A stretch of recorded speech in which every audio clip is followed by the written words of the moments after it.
Kia ora koutou katoa. Good morning, everyone. 9 COVID-19 cases reported yesterday in the Nelson Marlborough region have now been confirmed as the Omicron variant, and a further case from the same household was confirmed late yesterday. These cases are in a single family that flew to Auckland on 13 January to attend a wedding and other events on the weekend of January 15 and 16. And initial estimates suggest that there were well over 100 people at these events. This cluster has already led to an additional infection of a fully vaccinated Air New Zealand flight attendant who picked it up on a flight 5083 on January 16 from Auckland to Nelson that the family was on. That flight attendant has worked 4 additional flights whilst infectious. We were also informed late yesterday of a further case who was at the wedding. But even more importantly, we don't yet have a clear lead on the index case that links this family to the border, as we have with our other Omicron cases to date. That means Omicron is now circulating in Auckland and possibly the Nelson Marlborough region, if not elsewhere. On that basis, as we have previously signalled, the whole of New Zealand will move into the red setting of the traffic light system at 11:59 p.m. tonight, Sunday, 23 January. As I set out this week, our strategy is to slow the spread of Omicron down. This includes boosters and public health measures such as mask wearing and restrictions on gatherings, while keeping the pressure off our health system to protect those most at risk of getting sick. Our plan for managing Omicron cases in the early stage remains the same as Delta, where we will rapidly test, contact trace and isolate cases and contacts in order to slow the spread. Given our low number of Delta cases, we currently have significant capacity in our system to attempt to stamp out outbreaks, and our teams are already hard at work to contain this one. But as we've seen elsewhere in the world, Omicron is significantly more infectious, and in due course, we know we will see far more cases than we have in the 2 years of the pandemic to date. But the difference to previous outbreaks is that we are vaccinated and we are even better prepared. Limiting the threat of Omicron will take a team effort, like we've done before, and there is one task that I'm explicitly requesting New Zealanders to undertake as soon as possible: get boosted. The evidence from overseas is that boosters significantly reduce the likelihood of getting sick and needing to go to hospital, and also helps to reduce the transmission of the virus. Most other countries have had to get boosted in the middle of their outbreaks. Our plan has given us a head start, and around 56% of those eligible for a booster already have one. But we need to get that number higher quicker. We need to use the coming weeks before the virus could significantly take off to get as many people boosted as possible. If it has been 4 months since your second dose, you are due your booster, please go to bookmyvaccine.nz to make an appointment, or simply go to a local drive-through, GP or pharmacy. The HealthPoint website has a list of all the vaccination sites in the country. Vaccination sites are open today across the country, and we'll be standing up additional capacity this week in anticipation that there will be additional people who will now be wanting to make sure their vaccines are up to date.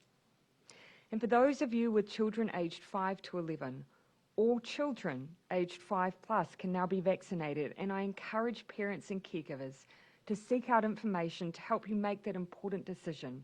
Already around 20% of children aged 5 to 11 have been vaccinated or are booked to be vaccinated. And now a little more detail on the red settings. Every new region in New Zealand, as I said, will move into red at midnight tonight.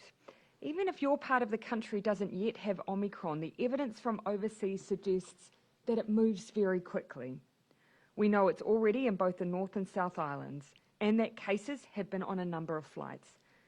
Our goal at Red is to slow the spread of the virus, Again, the evidence from overseas is those places that were slow to act have had more severe outbreaks. So at RED, in many ways, life carries on as per usual, but with more mask wearing and distancing precautions, and reducing gathering limits to lower the risk of picking up the virus and super spreader events. RED is not lockdown. At RED, businesses stay open, and you can do most of the things that you normally do, including visiting family and friends and moving around the country. But RED will make a difference because it focuses in on those events that we know are high risk. Hospitality businesses can open, but are capped at 100 people indoors, and customers must be seated and separated. Events and gatherings for vaccinated people are reduced to 100. If people at an event are not vaccinated, that reduces further to 25. In retail and public places like libraries and museums, there will be limits on those in a space based on the ability to maintain physical distancing. Businesses and workplaces remain open, but where a workplace deems it appropriate, they may choose to have employees work from home. Education centres stay open, but with extra public health measures, including mask wearing from everyone from year 4 and up. It is our intention for schools to return as planned. Over the summer, our education team has been working on additional measures to help support this safe return, including supporting the assessment of ventilation in our schools. Our plan is simple: get boosted, wear a mask in indoor settings and outdoors when you can't distance from others, and reduce contacts as much as practical in those environments. Omicron is now in more than 80 countries around the world. By delaying its arrival here, we've had the time to kick off boosters, vaccination for children, and prepare. I encourage everyone to use the coming days to take steps at home and with your family, neighbours and community to make a plan. Resources to help you do this are on the Unite Against COVID-19 website. One of the most important things that people can do is to make sure that you and your family have a buddy, a neighbour or a friend who may be able to help out with delivering things that you need if you do become unwell. Help and support, including financial support, will be available for people who are isolating. Both the Leave Support Scheme and short-term absence payment are available for people who cannot work while they are isolating. Minister Robertson is here and we'll talk more to that shortly. Earlier this week, I talked about the fact that through the course of managing Omicron, we will be taking a staged approach. As case numbers grow, both testing and isolation approaches will change in response. We've been planning for 3 stages for Omicron. Phase 1 will include the period we have up to 1,000 cases a day or less.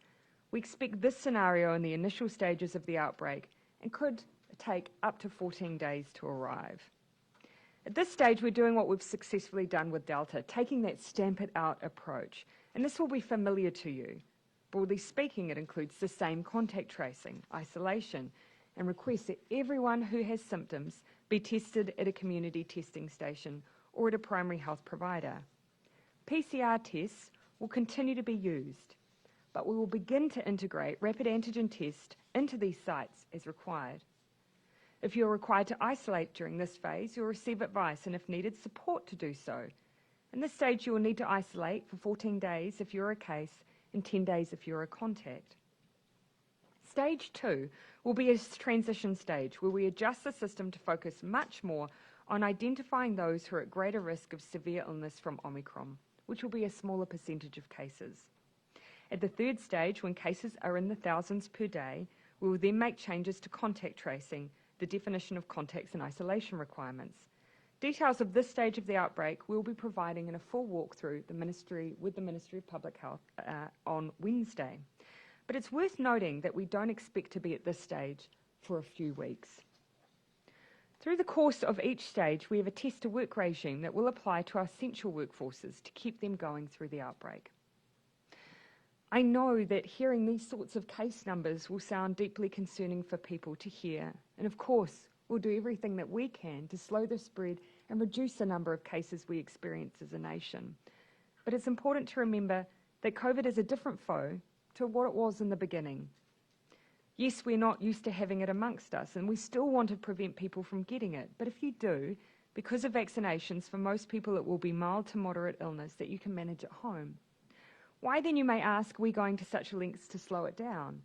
For the same reasons we've always taken COVID seriously, because we're a team. And some of our team are immune compromised. Some have illnesses. Some have vulnerabilities. And of course, many are older. All of these things means our team will not experience Omicron in the same way. But if one of us doesn't play our part, then someone else may suffer. We are stronger as a team than we are as individuals. And so now I ask that we all pull together again. Please be kind. I know not everyone sees this pandemic in the same way. But for the most part, we're motivated by the same thing. And that's looking out for each other. So get boosted, start wearing a mask in all indoor settings, and get prepared to be at home should you need to be. We've spent the last 2 years preparing for this, and today I'm grateful for the position New Zealanders have put us in to fight Omicron. I'll now ask Dr. Bloomfield to give a little more detail on the cases and the information that we have to date. Then, of course, we'll be open to questions, and then at the conclusion of questions, I'll ask Minister Robertson to take the floor. Thank you, Prime Minister. Kia ora koutou katoa, ngā mihi o te tauhou. So I'd just like to make one more comment about the cases, and then I'm going to talk about locations of interest and testing and so on. The most important thing about these cases is that the first one of them went and got tested, and that's how we know about this group. And that's how we know that this is Omicron, and therefore we can act in response. So very grateful for this, and it is one of the most important things people can do, and you'll hear me emphasise this message again, that anyone who has symptoms, wherever you are in the motu, please do get tested. That has been a fundamental part of our success to date in combating this virus, and it will continue to be so with Omicron. On to locations of interest. The initial locations have been identified so far across Auckland and the Nelson Tasman region, and these are being loaded up onto our website and will be published as details are confirmed. So please do check the Ministry's website, and we will get the information out through other ways and channels as well. I should say that there will be people from outside of Auckland and Nelson Tasman who have travelled to these regions, given the time of year it is. And if you have been at these locations of interest, it is just as important that you are tested, or if you are symptomatic anywhere, of course, to get that test. So please do keep an eye on those locations of interest if you've been in Tamaki Makaurau or in the Nelson Tasman region over the last week or two. There are 5 Air New Zealand flights, which were the original flight the whānau travelled on from Auckland back to the flight from Auckland to Nelson, plus 4 others that the infected flight attendant travelled on.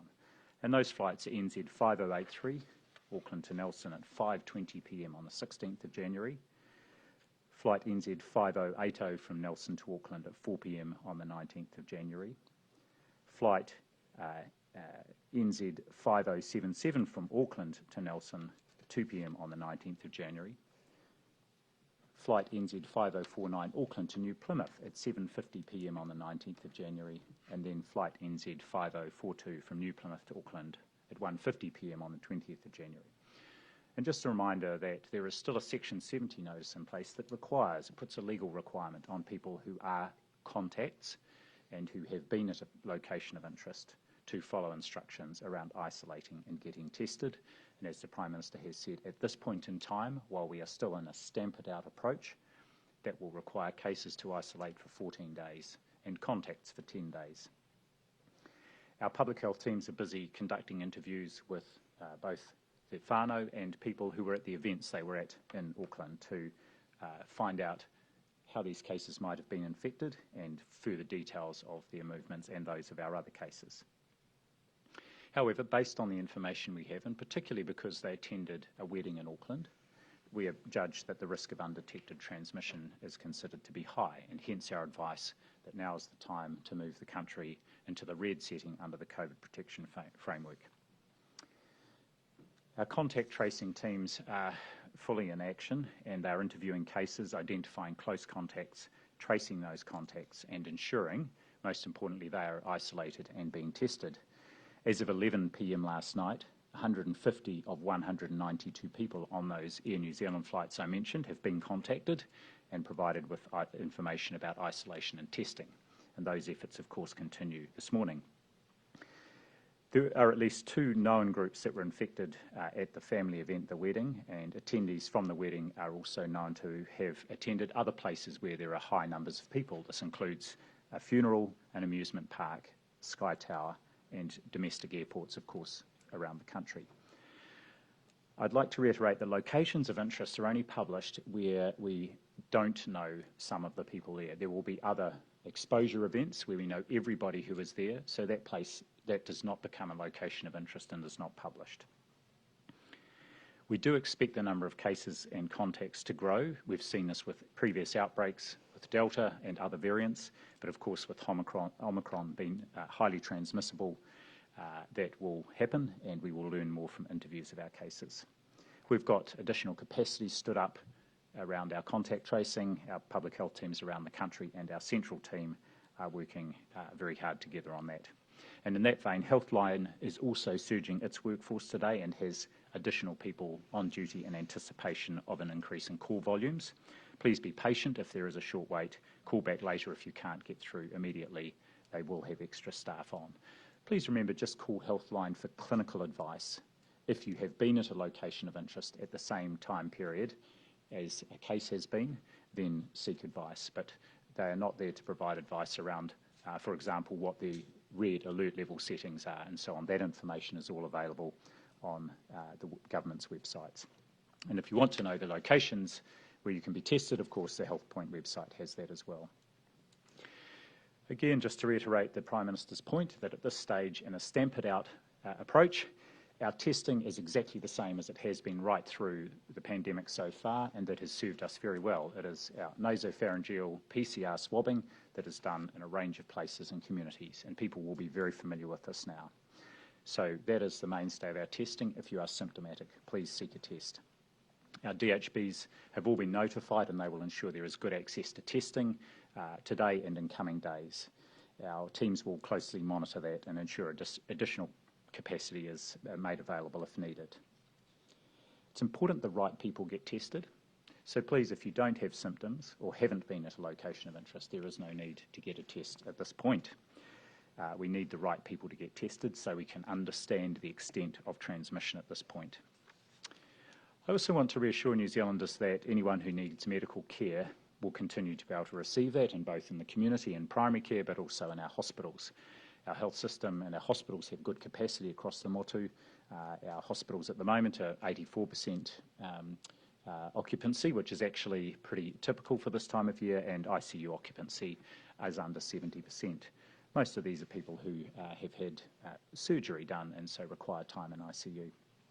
So if you need care, seek it. Don't hesitate to do so, and if it's an emergency, of course, call 111. And finally, our boosters and public health measures, as the Prime Minister has said, public health measures such as mask wearing and restrictions on gathering are designed to keep us all safe and keep pressure off our health system to protect those who are most at risk of getting sick and ensure that our health system can continue to deliver care that all New Zealanders need. Our plan in this early stage continues to be rapid testing, contact tracing and isolation, and that will help us slow the spread we know. We don't yet know the source for these community cases, and we are investigating what that might be. And the important thing at this point is we find out the extent to which there is spread in the community, particularly in Tamaki Makaurau. So it's essential that anyone with symptoms or who has been at a location of interest does get tested. Finally, and just to reiterate the Prime Minister's comment, it's more important now more than ever that everyone right around the country continues to play their part as they have for the last almost exactly 2 years. If you wonder if that makes what that means for you, or if what you do makes a difference, it most certainly does. And thank you in advance for your support. All right. Happy to take questions. Prime Minister. Sorry, I would use names, but I can't quite see who you are behind the mask. I'll start with 1, then 3. Was the Nelson Tasman family vaccinated? Yes, those who are eligible were vaccinated. Given that there's a lot of vaccine resistance in that Nelson Tasman area, how concerned are you about that region in particular? As concerned as I would be for any part of the country where individuals aren't taking up the opportunity to be vaccinated. If I could leave one message alongside be calm, be kind, get boosted. We know that it makes a huge difference to the severity of illness that you experience. We don't want people to experience the need to be hospitalised, not only because of the impact on your own health, but the knock-on effect it has for others. So please, get boosted. It makes all the difference. Take to trigger a regional lockdown in that area. Oh, look, that's just not a stage that we're at or that we're contemplating. At this stage, of course, we know the family members' cases. We've identified locations of interest and they're being notified. We ask those individuals who are symptomatic in any part of the country to please be tested. But that's not something that we're considering at the moment. RED are the settings that will provide us with the ability to slow down any spread we may have. Minister, is this it? Is this when New Zealand learns to live with COVID-19? We've always taken a different approach to other countries. You know, we don't want to be complacent or simply just accept that people are going to have COVID. There are many good reasons why we want to continue to take an approach of slowing it down as much as we can. While for most people, Omicron will be a mild to moderate illness where they can care for themselves at home, there are other members of our community for whom it won't be. And I know we want to look after them as well. And so that's why I'm asking everyone, please follow the public health guidance, wear a mask when you're out, get boosted, and prepare should you need to stay at home. So this is not something we're treating like every other illness. We continue to be very cautious in the way that we manage COVID. But this will require a shift in mindset for most of New Zealanders. I think New Zealanders will have been looking at what's happening overseas. So unlike other variants of COVID, where it has been possible for us to either eliminate it successfully as New Zealand has, or reduce cases right down as we did with Delta, which was incredible, we know that Omicron is very transmissible. But we also know that most people, particularly when they've been vaccinated and have a booster, will experience mild to moderate illness. So we're asking people to use those tools, but yes, prepare. We will see more cases than we've experienced before. And panic shoppers are already flooding to the supermarkets. What is your advice? Just a reminder again, of course, we've had Northland only recently exit RED. Aucklanders will remember what RED is like. It is not a lockdown, and we're not announcing that today. We have tools that we did not have before. We have vaccines and boosters. We have more knowledge and evidence around how to manage this pandemic. We're not moving the country into a lockdown, but we're working very hard to slow it down, and we ask for everyone's help to do that. Henry? Look. Has Cabinet or you considered subsidising N95 masks so that far more of the country can get the rolling cloth masks, and given all the evidence shows they're much more effective? And have you considered sending wraps out to every household, as many other nations have? Yeah, so perhaps I'll ask Dr. Bloomfield to talk about the latest mask advice. What I will just flag is that we are going to just do a quick assessment again of our mask advice, make sure again, as we always do, as we get rolling evidence coming through from others' experience, to see whether or not we need to give any update on mask advice. Because you're right, there's evidence emerging around those masks that offer better protection than others, and including the effectiveness of surgical, so not just N95s. But I'll have Dr. Bloomfield speak to that, but we will provide a more formal update in the coming days. Thanks, Prime Minister. Just two comments. The first is, yes, we are aware of and have been reviewing the updated evidence around medical/surgical masks and also N95s. A comment on N95s, they need to be fitted properly. And all our workforces who are using those masks in the health care system and at the border have proper fit testing, because if they're not fitted properly, then they can be less effective than a normal cloth or indeed a surgical medical mask. So we are providing advice which will be nice and clear for the public, but also through to the government about access to masks and just how people can make sure that they can access the masks and the timing of use of those. At the moment, just what the current settings stand about use of face coverings, but that will be reviewed and more detail provided this week.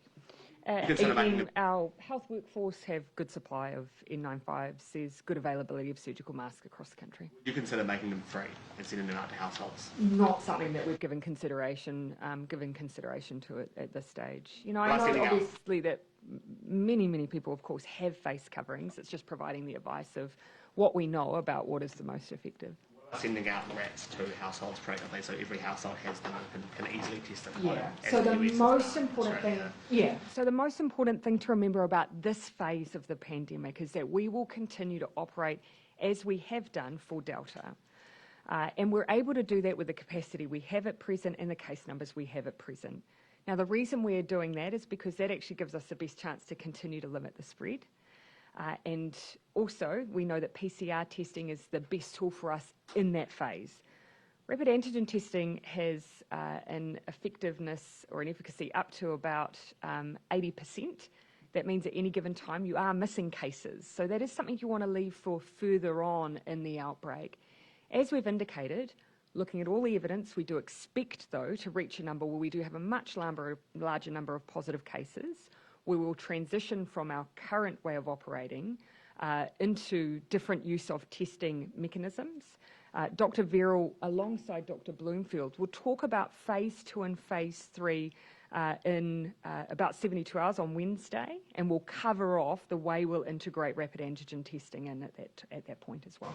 Look, Dr. Bloomfield, could you just outline again, please, for everyone at home, if you test positive, what do you have to do? What do the people in your household have to do? If you're a close contact, what do you have to do? What do the people in your household have to do? And if you're a contact, just the location, what do you have to do? What do people in your household have to do? Sure. So anyone who has a case will be contacted by our public health units when they receive that positive result, and they, of course, conduct a case interview. The isolation period for cases is 14 days. We've just gone back up to that in light of Omicron, and to help with managing spread in this early phase where we think we still have a good opportunity to potentially stamp it out or really reduce the onward transmission. Household contacts will be identified immediately and tested, and then they have to isolate for 10 days. Ideally, we will be looking to see if household contacts can isolate separately, so there's no ongoing exposure. So if they don't return a positive test in that first 10 days, then they only have to isolate for that 10 days. Other close contacts are also required to isolate for 10 days and follow the required testing regimen, which public health teams will advise them of. And people in the community who have been at a location of interest need to contact Healthline or register online, and they will get instructions about what they are required to do. The important thing is that they isolate and then follow the instructions around testing, which is usually test at 5 days. Also, because it is Omicron, we have taken an approach at this point in time where we are isolating contacts of close contacts initially until those close contacts return that negative day 5 test. Then that second tier group of contacts can then go about their normal daily work. So if you're a close contact, everyone in your household will have to isolate as well until you return a day 5 test? That's correct. And if you are just a contact, you follow the advice and your household can go about their business as per usual, keeping an eye on if you return a positive test, for example. Yes, so just to be clear, we're doing that second tier out for those very close contacts, particularly those household contacts. That won't be required of every contact of all close contacts, but that advice will be provided by Healthline or the public health units when people indicate that they are a close contact. Keep in mind, those who fall under this category don't need to memorise everything that Dr. Bloomfield here is saying on the podium, because they will have contact with public health units who will be able to provide that advice directly. We're very aware that we're able to maintain this in phase 1, and that is because we'll have the capacity to do so when we have lower case numbers. We also want to take advantage of the fact that while we have lower case numbers, we've still got the ability to try and continue to stamp it out. That won't necessarily be the phase 2, of course. As we've said, once cases begin to grow, we then transition into a new phase, and that will include different periods of isolation We don't want to overwhelm people with different days of isolation, so we will be providing that information early next week. So the new thing could be something like what happened in Australia, where essentially the definition of close contacts was changed. Well, we'll be looking at shortened periods. And that's because, of course, we've canvassed all of the evidence, the way that Omicron's been operating, in order to model ourselves on what will be necessary at different phases of the pandemic to manage it well. So we're still trying to prevent people from coming in contact with it, but also recognising that you have a large number of contacts who start to be picked up when you have that large number of cases. Prime Minister. Come to Ruku. Māori very quickly became the most affected by Delta. Can we expect the same with Omicron? And do we have an ethnic breakdown of these current cases with Omicron? Dr. Bloomfield. We've seen through all the waves of the pandemic that our Māori and Pacific communities tend to be more affected, both in terms of the number of cases and also the more severe outcomes, including hospitalisations. What I can say is at the moment, none of the cases that have been confirmed in this whānau are Māori, and I will need to go back and just get the ethnicity breakdown of the other cases that have already been identified. Doing that's different now to make sure that we don't have that big, those effects on Māori and Pacifica families that they felt during Delta. How are we going to make sure that doesn't happen again now? Probably two elements will be critical for the Omicron outbreak. One will be, again, vaccination, because we just know what a critical difference vaccinations will make to the severity of illness people experience. Now you'll know that we're at 89% at least partially vaccinated for Māori. We want to keep driving those numbers, and particularly we are focused on the booster campaign and making sure that we're reaching Māori communities and Pacific communities with that booster campaign. The second really important element will be making sure that when we have a larger number of cases in the community, that we've got systems in place that still enable us to recognise and identify when we have vulnerable individuals who have a COVID diagnosis.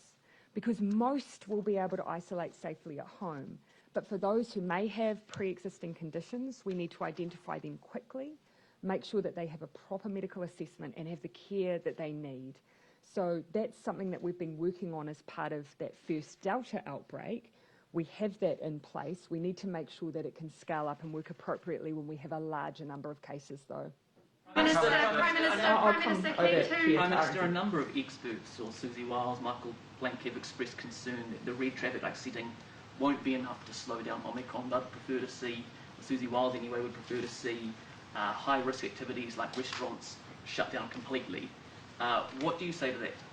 Well, we've actually been looking at other countries, a range of other countries, and whilst it's quite hard to compare because they'll either have different border settings or they would have been at different stages with their booster campaign, but trying to look at the mix of public health measures that we're seeing overseas and the impact that they may have alongside others.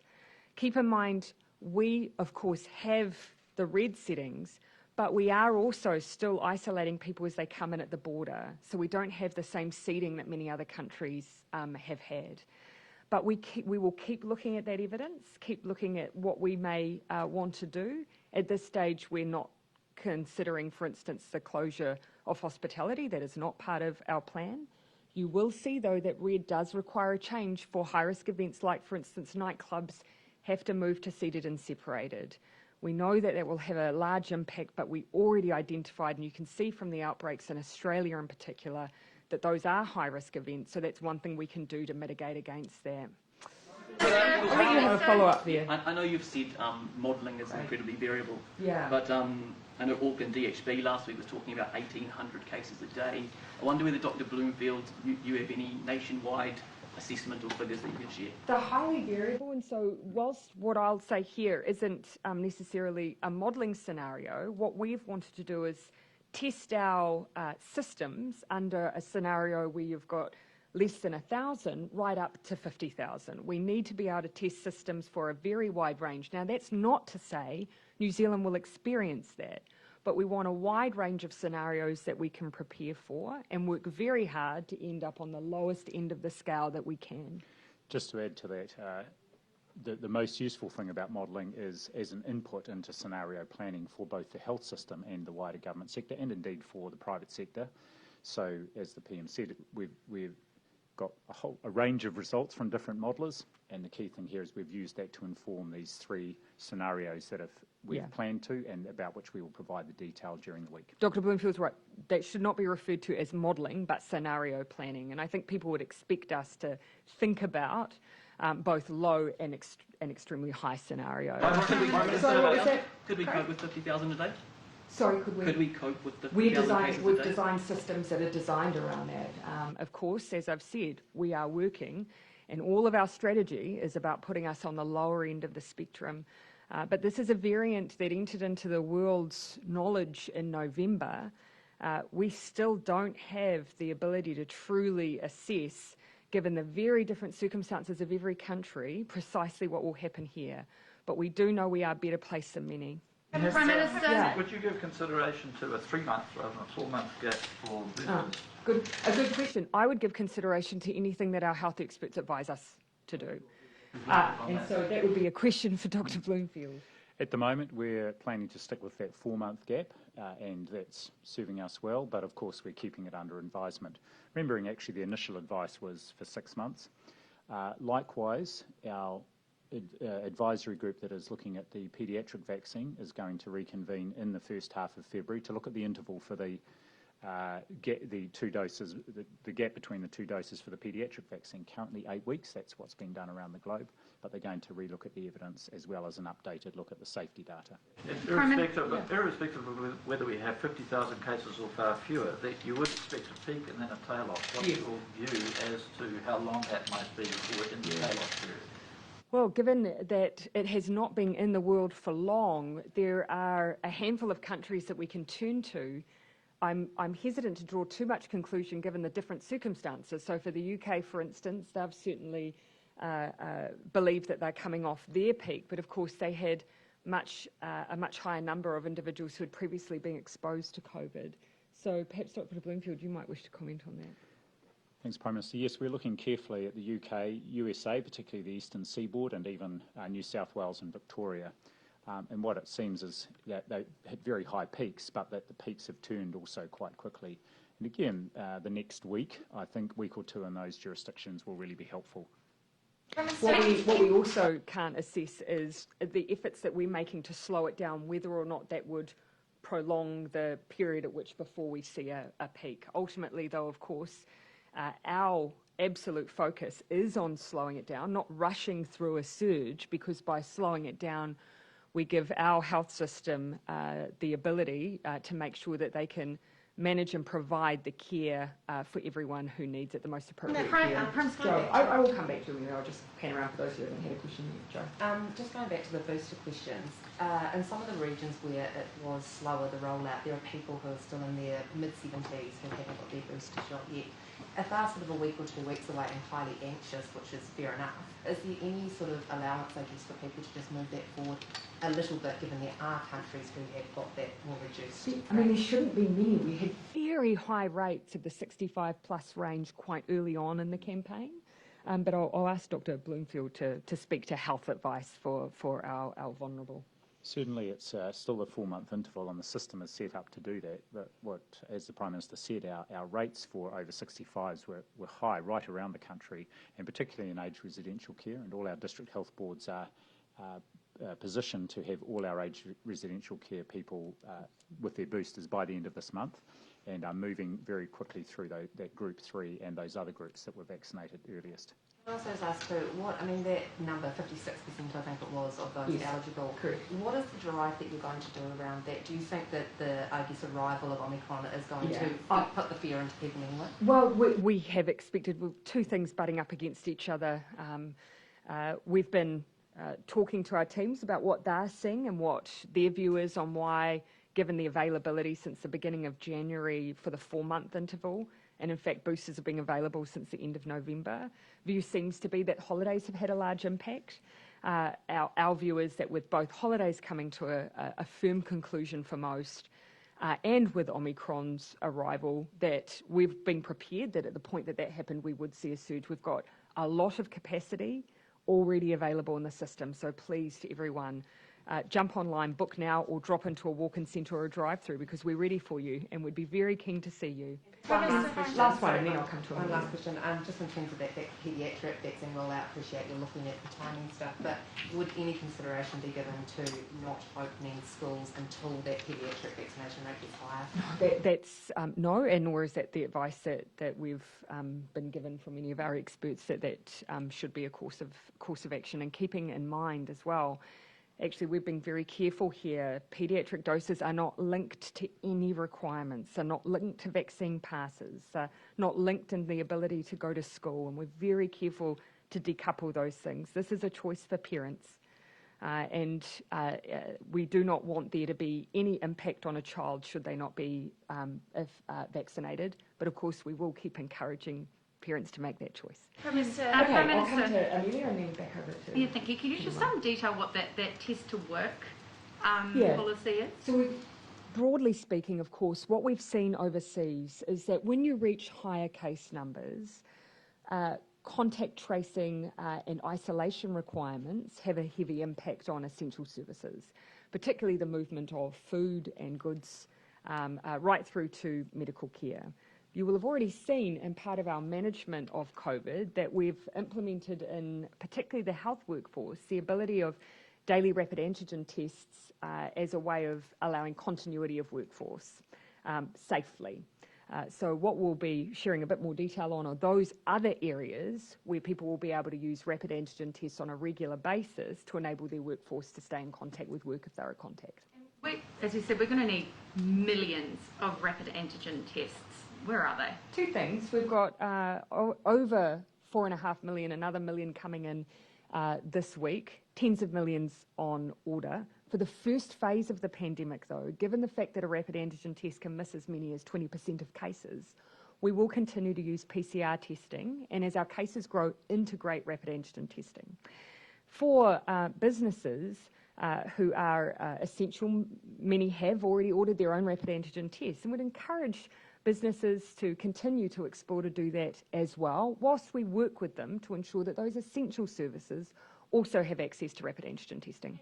At which phase, in which of the three phases will the border settings be adjusted? Because at the third phase, when we're getting thousands of cases a day... That's a date rather than a phase. So as you'll know, we've already set that date for the end of February. So that's when we can see a relaxing of the border settings for Kiwis coming home? Those details we set last year. Cabinet has made no changes to those settings. Keeping in mind, still requires self-isolation, and like many other countries, we are still taking very seriously the role of using the border to slow down cases. So we will still be using self-isolation, and it is a phased reopening. Prime Minister, how does the Omicron variant change the way we're looking at the traffic light system? Are we going to be having reviews on it? Will we be looking at the next 4 months, the next 6 months in red? Yeah. Look, at this stage, everyone should plan to be in red for some weeks. We're right at the beginning of this outbreak. We will continue to assess whether or not we're in the position to reduce down those restrictions, but given we're right at the beginning, we will see what we're likely to experience over the coming weeks. As for the settings within it, you will have really heard me say we're looking at whether we've got mask use as comprehensive as we need. But as we did with our old system, we continually assess to make sure we've got the settings in the right place. And just on the cases in the Nelson Tasman region, is that in Motueka, and how... You'll see the locations of interest identified in Motueka. Is there any concern, because there was Motueka, Golden Bay pockets of the West Coast which did have quite low vaccination rates. Are you concerned about the booster rollout in that region with those cases there? In fact, the overall coverage in Nelson Marlborough region is right on the national average, so it's 96% first dose, 94% second dose, and their booster program is continuing very well. I know, as you say, there are pockets around Golden Bay, but actually still high rates of vaccination there, and my hope is that anyone there unvaccinated gets the message, and that those who are due a booster go and get that, and they will be able to do so. I am keen that we make sure we get to financial support, so I'm going to come to Luke. In the coming weeks, there's going to be a lot of students moving around the country to go away to university. Obviously, not all of them are 18. Is there any plan to allow boosters for 17-year-olds in the next little bit, given that Omicron's on the way? I know there's a lot of interest in boosters for under 18s, and at the moment, and we've followed this up with Pfizer, they haven't put an application in anywhere actually globally for boosters for under 18s. They are doing some work to pull together safety data and efficacy data, but it's still some weeks or months away. So at this stage, we're not planning to offer boosters to 12 to 17-year-olds. What I would say is the evidence does show that 12 to 17-year-olds have a very good and sustained immune response from the two-dose primary course. And so that's one of the reasons why you'll see countries haven't yet started offering a booster to under 18s. Was the primary course 16 above and the boosters are 18? You mean initially? Yes. I'm not too sure, but that was certainly what Pfizer did their studies on 18s and over. Yeah. I'll come to John. Prime Minister, what is your direct message to the roughly 214,000 people who still have not received any jabs at all? And how will the traffic light setting affect weddings, including? So on the first question, to anyone who is not being vaccinated, please reconsider. We still know from all of the evidence and data that it's the biggest difference that you can make to this pandemic, to yourself, to your family, to your community. For those who have made the decision and that we're unable to shift, I would just ask, there are other public health requirements in place. Mask use is incredibly important. The gathering restrictions are all there to protect one another. And even if we have different views on this pandemic, and even if we have different views on vaccination, I know at our hearts we still have people's well-being in mind. So if we could just use that as our common ground and look after one another through the coming weeks and months. When it comes to events, whether it's a birthday or a wedding or any kind of event of that nature, gathering limits of 100 do come in with the red settings at 11:59 p.m. tonight. So it will very much depend on the nature of an event and whether or not they, of course, are using vaccine passes. If they're not, then it reduces to 25. As for mine, my wedding will not be going ahead, but I just join many other New Zealanders who have had an experience like that as a result of the pandemic. And to anyone who's caught up in that scenario, I'm so sorry, but we are all so resilient, and I know we understand that we're doing this for one another, and I know that will help us continue on. How are you feeling about that? Oh, such is life. Anything else? We'll finish with you, Amelia. That must be pretty gutted. Oh, I am no different to, dare I say it, thousands of other New Zealanders who have had much more devastating impacts felt by the pandemic. The most gutting of which is the inability to be with a loved one sometimes when they're gravely ill. That will far outstrip any sadness I experience. All right, everyone, I'll now hand over to Minister Robertson.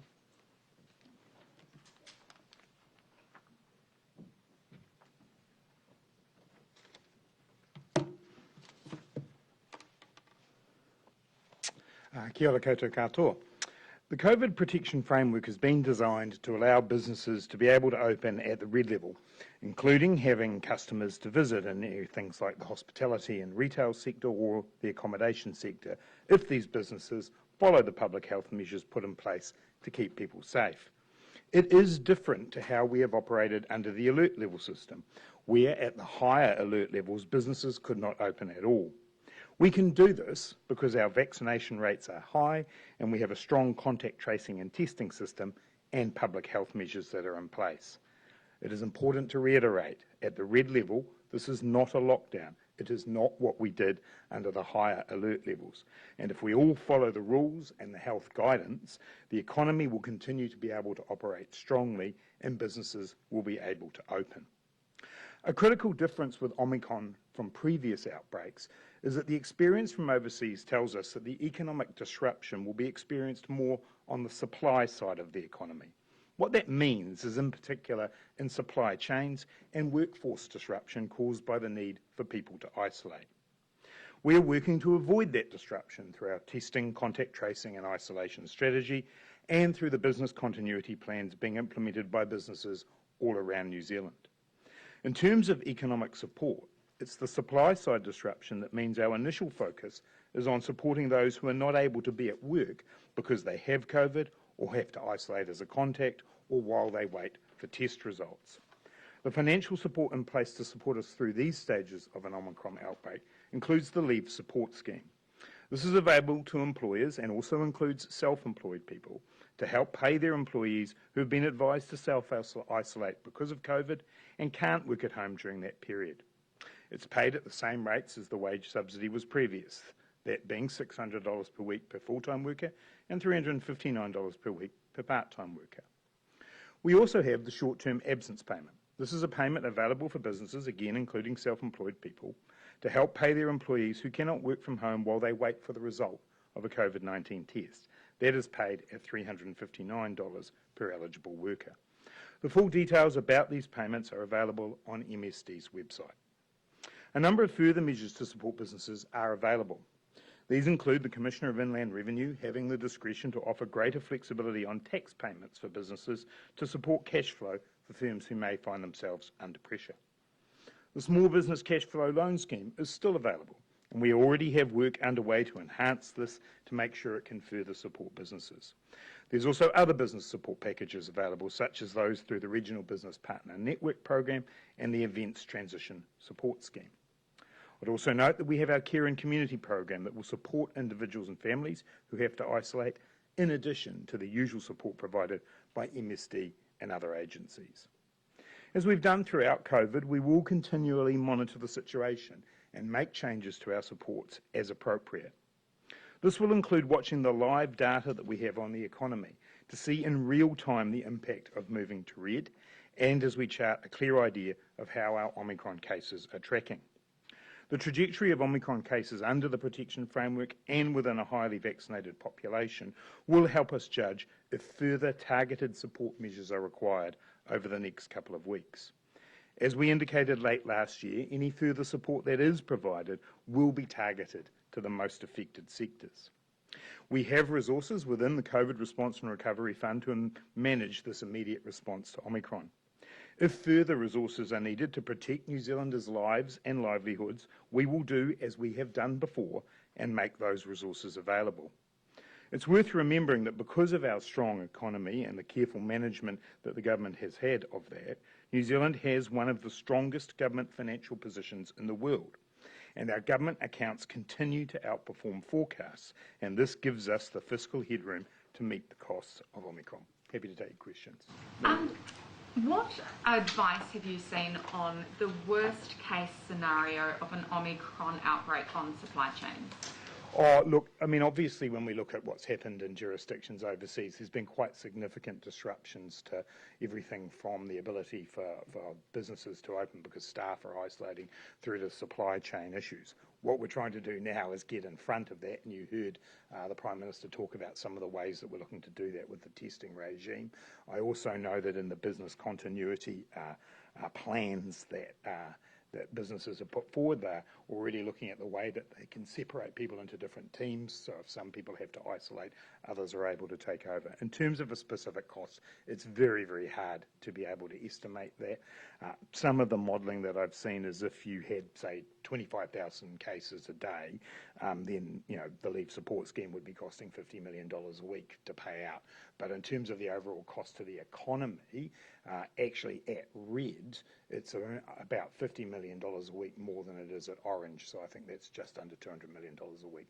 Businesses have been asking where the plan has been for weeks now, and this is the first time that they're seeing the phased response. Why is it taking so long, literally in Omicron, in the community for these plans to be put into place? I don't think, well, obviously the plans get put into place once there is Omicron in the community, but the work on them has been ongoing for some time, since last year when Omicron first arrived in the world. And the Ministry of Business, Innovation and Employment, I know, has been talking to businesses and business groups consistently over the last few weeks to identify the best way for this to be managed. Also, as the Prime Minister made the point, everywhere around the world, countries are learning every day about Omicron. It is behaving differently than others, and so we have the advantage of learning from that. But equally, I think we've learned over the last 2 years that we have to be very flexible and very nimble, and as I indicated earlier, we will monitor in real time the impact of shifting to the red level. And the COVID leave support scheme could get very expensive very quickly. Can we afford it? Yes, we can, and we can, to be perfectly honest, we can't afford not to do it. One of the most important things we know here is that if people do get sick, they do need to stay home and isolate. That's how we limit the spread, and so therefore it could be a much worse situation if we didn't. And I think if you look around the world again, one of the important things is the lesson that we can learn from having the kind of restrictions we have actually allows both the economy to keep going, but also come back much quicker. Do you have details of how much exactly is left in that COVID-19 fund? And I think, as you've said before, you confirm that you are prepared to borrow more if needed? At the budget policy statement, there was about $4 billion left in the fund. There have been some further calls on that for vaccine purchasing and so on. Obviously, we will, as I said, do as we have done throughout this and find the resources we need to protect New Zealand's lives and livelihoods. Our level of debt is lower than we had expected it to be. We have the fiscal headroom because the New Zealand economy has done well, in part as a result of the way in which we've approached the pandemic. So we will have the resources we need to support New Zealanders. Sorry, just on behalf of our sport colleagues, the Women's Cricket World Cup is being hosted in New Zealand in March and April. Do you foresee this 100 people in attendance cap still being in place for that event? Well, obviously we don't know how long this will last. You heard the questions earlier on about when a peak occurs. The Women's Cricket World Cup organisers have been planning for the tournament to take place in the red setting, and it can absolutely do that. Bear in mind, when we brought the red setting in, it is possible using the defined space rules to have effectively pods of 100 people, as long as they can keep separated from one another and come in and out of a venue separately. And I know the Women's Cricket World Cup team have been thinking about that if it is necessary.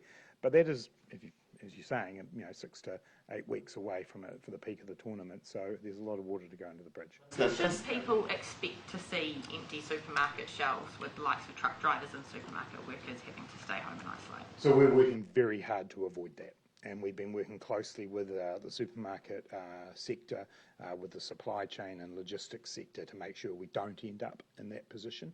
That's the reason why you've heard the Prime Minister today to talk about the test-to-work approach for those critical and essential industries. I also know that there's business continuity planning from those businesses to make sure that they have their teams organised to maximise the number of people who can be available. One thing I would reiterate is that there is absolutely no need to be out there panic buying. Supermarkets stay open right throughout the red level. There's absolutely no need for anyone to do that. Obviously, we're asking people to think about what stocks you might need if you get sick, but there's plenty of time for everybody to get what they need. Henry? Summertime with lots of festivals and things coming up. What's your message to event holders, like way down south, far away from where these cases are, that are going to probably have to cancel their events from tonight? Look, what we know from around the world is that Omicron spreads incredibly quickly. It is highly transmissible. It's already in the South Island, we know that. And so this is the best precautionary thing that we can do to make sure that we minimise the impact of Omicron and get back going as quickly as we can. It's been tough over the last few years for people who organise events, but I know that they themselves have been planning for this, and we're going to work together to make sure we can get back to having those festivals as soon as we can. Is it still your intention to essentially exclude businesses who refuse to use the vaccine pass from as much government support as possible, or do they deserve support much like everyone else? Well, obviously, when it comes to the workers and the focus that we've got here on the leave support scheme and the short-term absence payment, we want everyone to be able to get those, and there's no restriction on people's ability to be able to apply to them if they happen to work in a business that's not using the vaccine pass. More broadly, as I've stated, my personal view is that if people were not prepared to become part of the vaccine pass, that we needed to look to see whether or not that was appropriate, that they had government resources. At this point, we're still in the watching phase when it comes to what further support might be needed. And on the question of things like free masks for every household, free wraps for every household, is there any fiscal objection to that, or is it reasonably affordable within the kind of... We've always taken the advice of our health officials on these matters. As I say, we've spent a large amount of money on behalf of New Zealanders to protect their lives and livelihoods, and we will continue to spend the money that is required to do that. But also, it's not just a health investment. And I know you've heard me say it many, many times, but the best economic response remains a strong public health response. It's the thing that can get us back to a state of relative normality. So no, it's not a fiscal issue.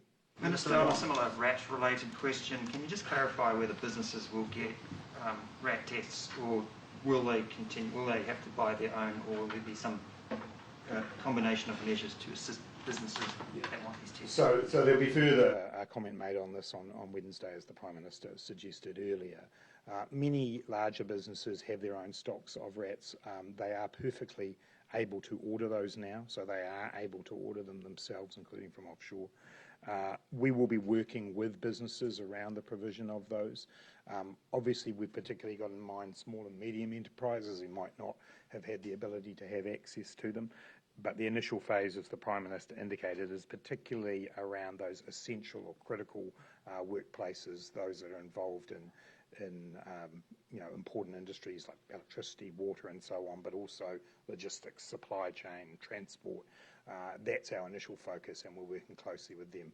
And Dr. Vera will have more to say about that on Wednesday. So, have you received any advice about what proportion of the workforce, or how many people might be off sick, essentially, or isolating during whenever the peak of this is? In terms of a proportion of the workforce, no. As I mentioned before, the scenarios that both the Prime Minister and Dr. Bloomfield were talking about, if you pick sort of a midpoint one, the 25,000 per day one, you've got 350,000 people self-isolating. I won't do the maths now on the proportion of the workforce, but obviously that's a significant number of people. As I say, business continuity planning has been something I know most businesses around New Zealand have been doing, and they're working to see how they can manage their way through that. The whole point, as I said at the start of my comments, is it's a different situation from the previous outbreaks, when it's the supply side of the economy that becomes more in focus, and we're working very hard to make sure we don't see that level of disruption, but inevitably there will be some. And that 350 is self-isolating rather than self-isolating and not being able to work? That's correct. That is correct, yeah. Minister, can you speak to whether... Not particularly. There's obviously been some announcements already made about that in terms of the health workforce and so on, the border workforce, but I'd leave those announcements to the Prime Minister. Mr. Would you... Would it be fair to say, do you think, that actually this year the impact on business is actually going to be worse, in the sense that while it was sort of, government who said where there would be lockdowns, people stayed at home, businesses were closed, etc. last year, this year it's going to be a case of just so many people will not be able to go to work, supply chains will be affected. Are businesses looking down the barrel of a much worse year ahead? Well, I don't think any of us can say that, is the short answer. What we can see from overseas is that on that supply side of the economy is where the big impacts have been. But obviously, as has already been noted, we're seeing peaks and then it coming off relatively quickly in some places around the world. So that would point to not the scenario that you've put up. But it is, I accept, a very high degree of uncertainty for those businesses at the moment. That's why we're just urging businesses, firstly, to make sure that their workers get boosted as quickly as possible. Secondly, to have those business continuity plans in place. And obviously, we're working with the essential ones around the test-to-work approach. I guess in terms of supermarkets, there has been some debate over the weekend about whether going getting a few extra bits and pieces, because obviously people who stock the shelves will be impacted, there won't be as many staff, etc. Some people have called that panic buying. Do you think that there's a difference there, that people do need to go and get extra bits without kind of going crazy and getting 3 trolley loads of toilet paper? Yeah, correct. And we are asking people to plan. And you heard the Prime Minister today say, well, perhaps you should think about whether there's somebody who can go and do those things for you in the event that you got sick and you did have to isolate at home. So planning and preparing is a good thing, but needing to buy 3 trolley loads of toilet paper is not. Encourage businesses to allow their staff to work from home.